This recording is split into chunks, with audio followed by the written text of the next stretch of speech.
Baik, kita kembali bertemu di dalam pelajaran desain multimedia interaktif pada pertemuan yang ke-8.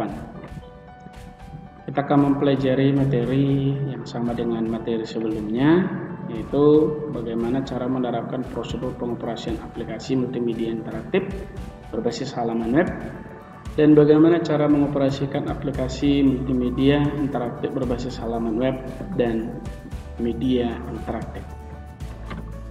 Pada pelajaran ini kita akan coba bagaimana cara menginstalasi aplikasi Adobe Flash, ya, dimana juga di pelajaran sebelumnya kita sudah coba memahami ya bagaimana cara atau apa saja yang diperlukan dalam menginstal aplikasi Adobe Flash, khususnya Adobe Flash CS6. Ya, sama saja nanti kalau ada Macromedia Flash 8 ya sama saja ya penggunaannya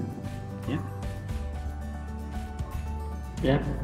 Ini langkah menginstal Adobe Flash CS6. Terlebih dahulu kita siapkan dulu softwarenya ya.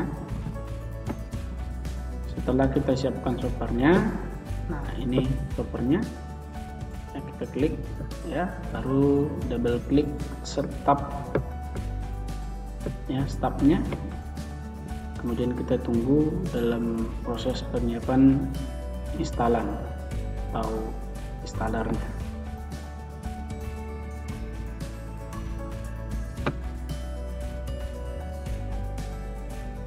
Kemudian kita coba yang try aja ya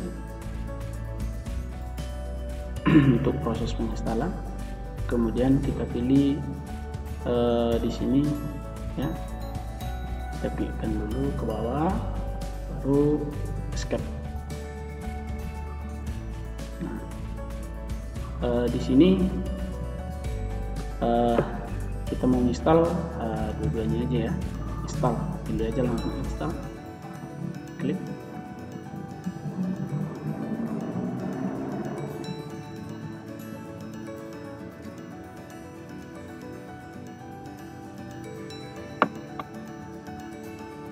Kita tunggu proses penginstalan sampai selesai ya.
Berikut cara menjalankan aplikasi Adobe Flash CS6. Oke,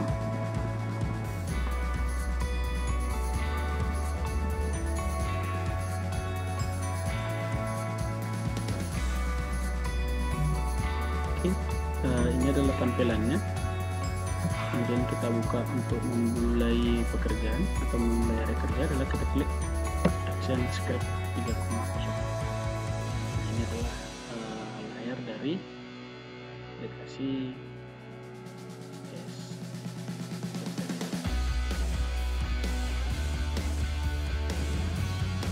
Selanjutnya kita akan coba memahami bagian timeline.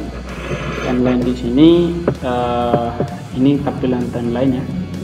Dalam timeline ada beberapa hal yang kita perhatikan, mulai A, B, C, D, E, F, G sampai bagian T nanti ya. Ini hal-hal yang perlu kita pahami. Kita coba yang pertama adalah timeline. Timeline di sini berfungsi untuk sebagai tabulasi dari lembar kerja atau stack yang sedang kita kerjakan. Yang kedua adalah layer. Layer di sini adalah lembar kerja yang menampung objek yang akan dianimasikan. Kemudian yang ketiga adalah show or hide all layer. Ini adalah menampilkan atau mengunci semua layar. Bagian D adalah lock or unlock all layer. Ini bagian untuk melepas kunci atau untuk mengunci semua layar. Bagian E adalah show all layer. Itu artinya untuk menampilkan semua layar dalam bentuk outline. Yang bagian F adalah playhead. Playhead di sini ya, bagian yang digunakan seperti jarum untuk membaca frame pada saat animasi dijalankan. Kemudian ada blank keyframe. Blank keyframe ini ya sebuah simbol lingkaran kosong yang menampung suatu objek ya. Selanjutnya adalah frame. Nah, ini adalah dimana kita nanti menempatkan ya atau bagian layer yang digunakan untuk mengatur pembuatan animasi. Yang selanjutnya adalah tombol menu untuk mengatur semua tampilan frame. Bagian selanjutnya adalah ellipse time ya. Ellipse time ini bagian untuk mengatur waktu ya. Selanjutnya adalah frame rate ya. Ini adalah bagaimana kita mengatur ya bagian dalam frame rate di sini untuk mengatur kecepatan gerak animasi ya. Current frame ya. Current frame itu adalah menunjukkan posisi frame yang sedang aktif ya. Perhatikan di situ posisi pertamanya yang sedang aktif frame-nya. Kemudian ada tombol pengatur tampilan animasi. Tombol pengatur tampilan animasi di sini adalah untuk mengatur tampilan animasi di dalam stack. Kemudian ada kotak outline. Kotak outline di sini berfungsi sebagai untuk menunjukkan atau untuk menampilkan objek dalam layer yang sedang aktif menjadi bentuk outline. Kemudian ada titik kunci, yaitu bagaimana untuk melepaskan dan mengunci layer yang sedang aktif. Kemudian ada controller. Controller di sini sebagaimana cara mengontrol ya animasi ya, berfungsi sebagai pengontrol animasi. Kemudian lanjutan adalah simbol pensil. Simbol pensil di sini ya menunjuk bahwa layer dalam kondisi terpilih atau aktif. Kemudian ada delete ya, berfungsi untuk menghapus layer. Ada new folder ya. New folder di sini berfungsi untuk membuat folder baru dalam timeline. Kemudian ada new layer ya, membuat layer baru dalam timeline. Ya, itu masalah timeline. Selanjutnya adalah kita coba membahas tentang toolbar. Yang pertama ya, selection atau sering dikatakan dengan selection tool. Jadi selection tool ini fungsinya untuk ini ya, untuk mengakses atau menyeleksi objek. Yang kedua adalah pre transform ya. Pre transform di sini digunakan untuk menyeleksi atau mengubah bentuk objek secara bebas. Kemudian ada subselection tool, ya. Subselection tool ini berfungsi sebagai menyeleksi bagian objek pada proses editing. Ada 3 dimensi rotation tool, ya, berfungsi untuk melakukan rotasi, ya, dalam berdasarkan sumbu X, Y, Z, ya. Ada selanjutnya adalah lasso tool, ya, atau di sini dibuat lasso, ya, untuk menyeleksi objek dengan pola seleksi bebas. Baru ada pen tool atau pen, ya, digunakan untuk mengatur objek. Ada text, digunakan untuk mengetik teks atau paragraf. Kemudian ada line, ya. Line tool di sini digunakan untuk membuat atau menggambar garis dalam bentuk lurus, ya. Ada rectangular, ya, digunakan untuk menggambar objek, ya, dalam bentuk kotak. Nah, di dalamnya ini sebenarnya masih ada yang bulat, ada yang persegi, lebih dari 4 persegi gitu, ya.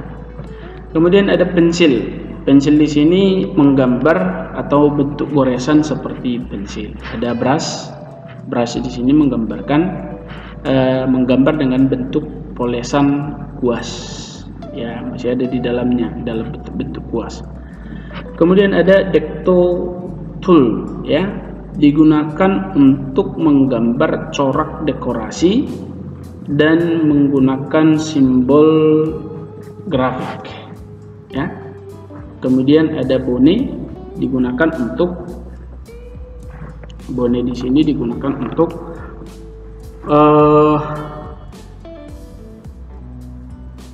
untuk membuat animasi pertulangan dengan menambahkan titik sendi, ya. Nanti kita coba praktekkan, ya. Baru selanjutnya ada paint bucket, ya. Paint bucket di sini untuk memberi warna bidang objek, ya. Kemudian ada eraser untuk menghapus bidang objek. Ada zoom untuk memperbesar, ya. Ada drawer, ya, untuk mengambil sampel dari sebuah objek. Ada hand tool untuk menggeser area lembar kerja atau stack. Ada stroke color, digunakan untuk menentukan warna garis. Ini baru ada fill color. Fill color di sini menentukan warna bidang color. Ada swap color, ya, digunakan untuk membalikkan warna antara warna garis dan warna bidang objek. Yang terakhir, yang selanjutnya adalah black dan white, ya. Itu digunakan untuk warna garis dan bidang menjadi warna hitam putih, ya. Kemudian ada object drawing, ya, digunakan untuk